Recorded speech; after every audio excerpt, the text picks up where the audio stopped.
Graça e paz da série Teologia do Meu Quarto. Como vocês sempre notam, eu estou no meu quarto. Hoje eu gostaria de ir no Salmo 31. Eu geralmente faço uma meditação no Antigo Testamento e uma no Novo Testamento.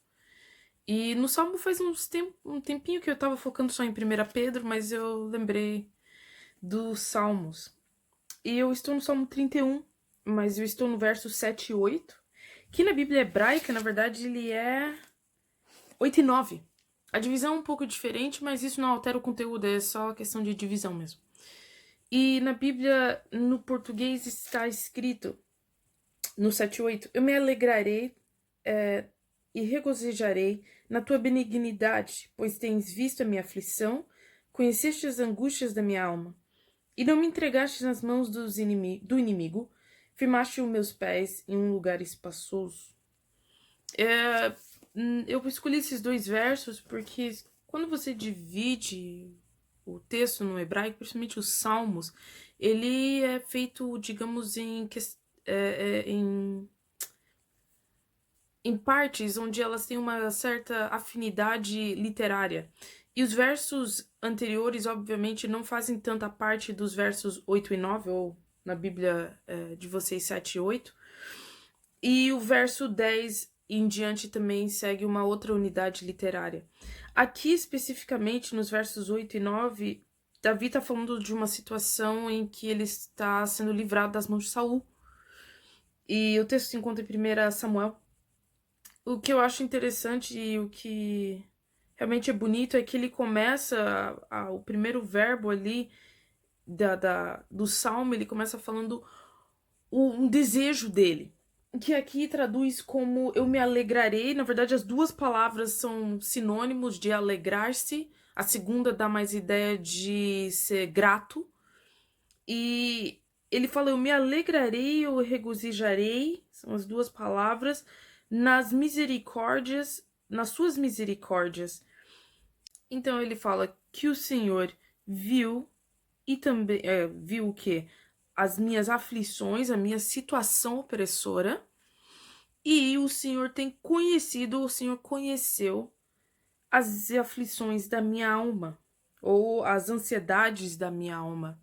Esse primeiro verso eu acho ele lindo porque ele inicia com o salmista falando que ele vai se alegrar no Senhor, e ele usa aí a questão de que ele vai imperfect, que no imperfeito é uma ação futura, mas quando ele se refere a Deus, ele usa o perfect, ou o perfeito no hebraico, dá uma ideia de uma ação não só completada, mas de uma ação certa, de uma ação firme. E eu acho isso lindo porque quando ele fala sobre Deus, ele fala que o Senhor viu e o Senhor conheceu. Eu acho esses versos lindos que o Senhor vê a nossa situação, e ele fala: o Senhor está vendo a minha situação de opressão e de aflito, e o Senhor conhece as perturbações ou as angústias da minha alma. Davi já sabia que o Deus que ele serve não é um Deus distante, não é um Deus que está longe, mas é um Deus que vê e conhece a aflição. É um Deus que sabe que aquilo que estamos passando. E Davi já escolhe aqui já o primeiro verso que eu falei para vocês, que no inglês a gente chama de cohort. Ele já está exultando, ele já está alegre porque ele sabe que Deus está vendo e que Deus sabe dos problemas que ele está passando. E eu acho isso maravilhoso, nós como cristãos, de sempre estarmos pensando sobre isso, que a nossa dificuldade não deixa o Senhor ausente, não deixa o Senhor distante, muito pelo contrário, Deus vê e Deus sabe daquilo que está passando, e ele usa essa última palavra, nefesh, que é na alma. E eu acho isso lindo, que ele está falando que Deus conhece o nosso íntimo, Deus sabe aquilo que está na alma.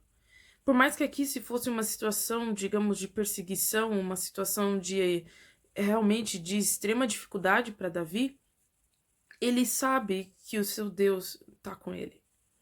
E ele continua daí no verso 9, que seria o verso 8 para vocês, de não entregar, e ele começa aqui e não, aí ele continua deixar em controle, ele não deu controle da vida dele nas mãos do inimigo.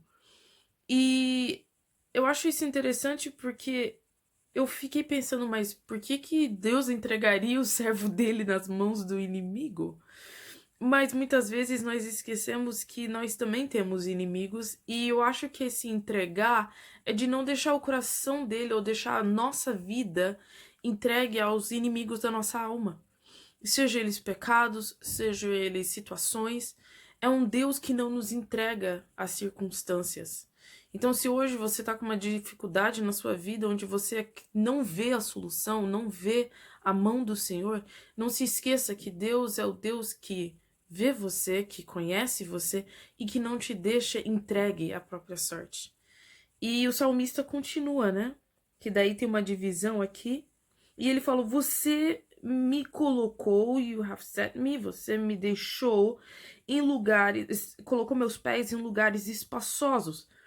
Quando a gente olha para esse texto, a gente pensa assim: o que tem a ver um lugar de espaço? Mas a referência é o Êxodo 3:8 e Números 14:8, que dá a ideia de quando o Senhor tirou o povo do Egito, ele deixou eles num lugar espaçoso, um lugar que seria a terra de Canaã, que emana leite e mel. E se você olhar principalmente em Êxodo 3:8, é a mesma expressão que Deus usa. E essa ideia de que Deus vai tirar eles da mão do inimigo para colocar eles num lugar de conforto, num lugar seguro, num lugar onde eles vão ter perfeita paz. Eu sei que talvez é uma utopia de pensar que nessa vida nós seríamos libertos de todos os nossos flagelos, de todos os nossos problemas. Isso não é o que a Bíblia prega, muito pelo contrário. A Bíblia também confirma que as aflições do justo são muitas, mas o Senhor o livra de todas. E Jesus também fala que nesse mundo teremos aflições. Aqui eu creio que, por mais que para Davi tenha sido uma situação realmente física, uma libertação palpável, algo real, ele também está falando de algo que para nós hoje seria algo um pouco mais espiritual e também físico. Muitas vezes também somos afligidos por problemas, mas eu acho legal que ele usa aqui o inimigo. E ele não usa nas mãos do inimigo, ele não usa que tenham vários inimigos nesse caso, ele está falando de um inimigo específico. E eu creio que ele estava falando de Saul, mas para nós seria o inimigo que às vezes a nossa alma é o diabo, às vezes o inimigo é o pecado e às vezes é o mundo. Não que eu creio que as pessoas sejam nossos inimigos e a gente deve tentar ter vitória sobre elas ou destruí-las. Muito pelo contrário, a Bíblia diz, principalmente Jesus fala que se o teu inimigo tiver sede, dê água, se ele pedir para andar uma milha, ande duas, e ame seus inimigos e ofereça outra face.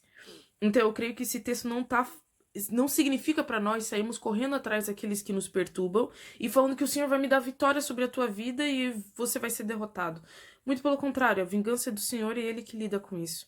Mas o inimigo para nós que realmente da nossa alma, como diz o verso anterior, eu creio que para aplicar para nós hoje seria o inimigo da nossa alma, o pecado. Aquilo que nos aflige, o Senhor não nos deixa entregue a pecado. Muito pelo contrário, em Cristo somos mais que vencedores e somos libertos disso.